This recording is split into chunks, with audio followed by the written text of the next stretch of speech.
Assalamualaikum warahmatullahi wabarakatuh. Bertemu lagi dengan kelompok kami, kelompok 8 teknik kompilasi.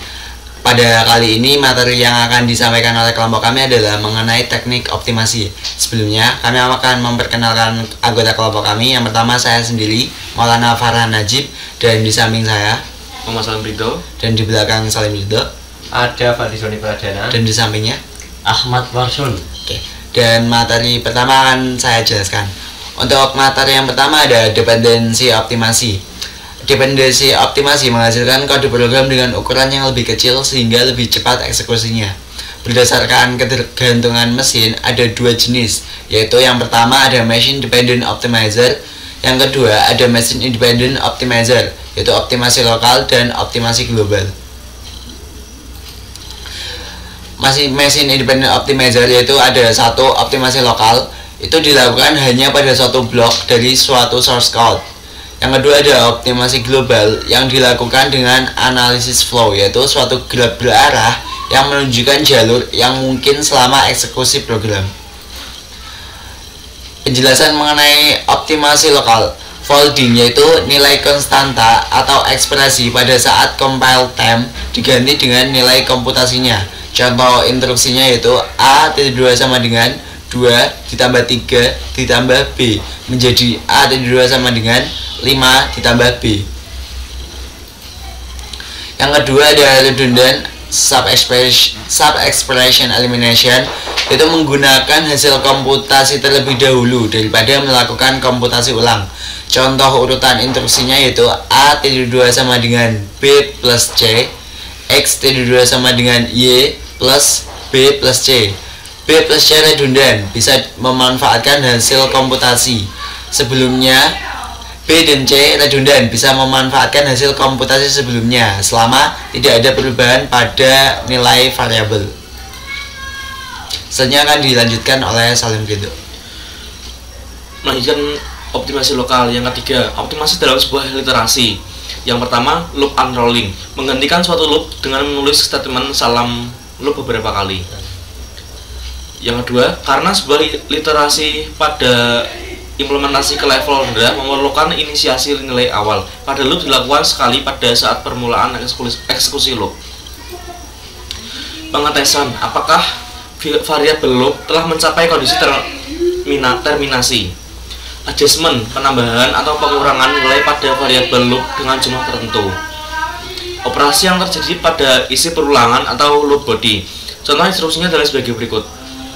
For I sama dengan 1 to 2 do A indeks I sama dengan 0.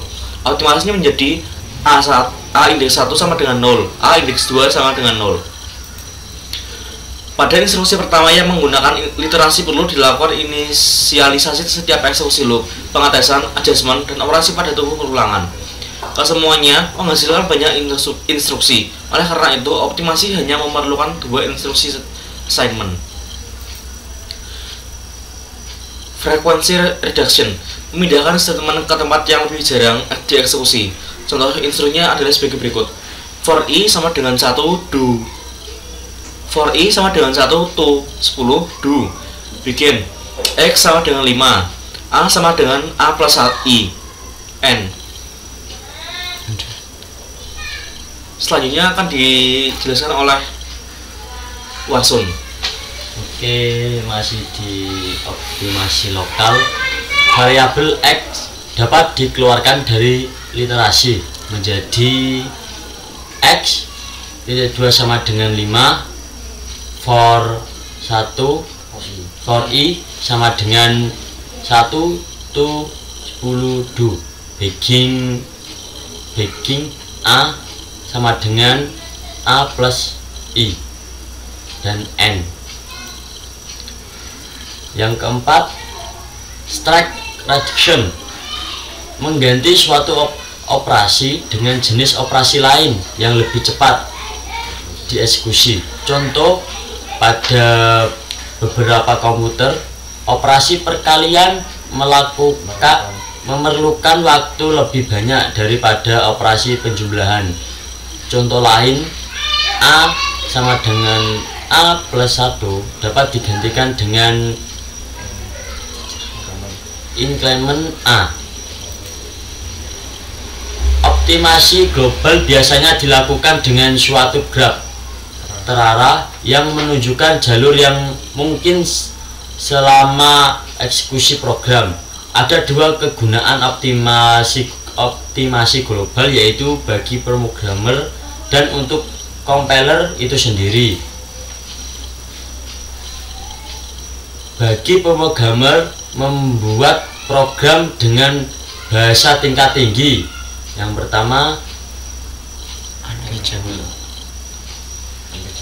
untreatable atau dead code, kode yang tidak pernah dieksekusi. Misal X sama dengan 5 diakhiri titik koma, if X sama dengan 0, then lalu A sama dengan A plus 1.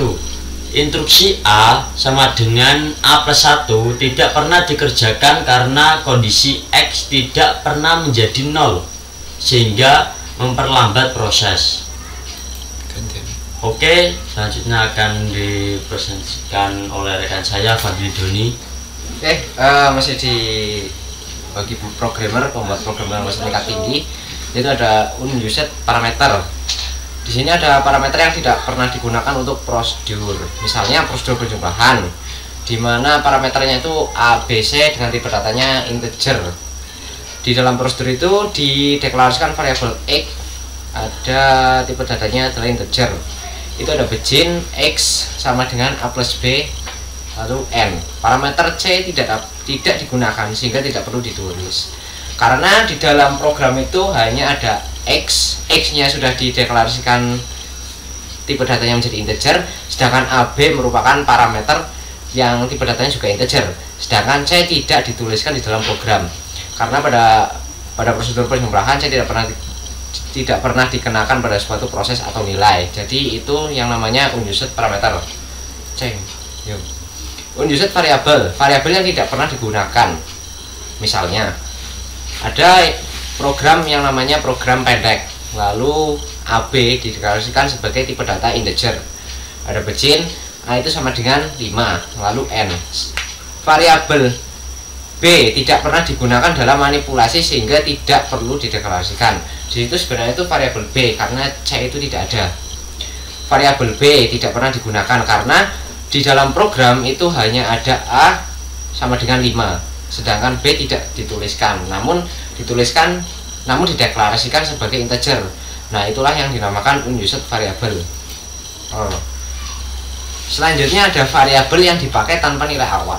Misalnya program awal AB itu dideklarasikan sebagai tipe integer, ada begin A sama dengan 5 A plus B, lalu A sama dengan A plus B lalu N.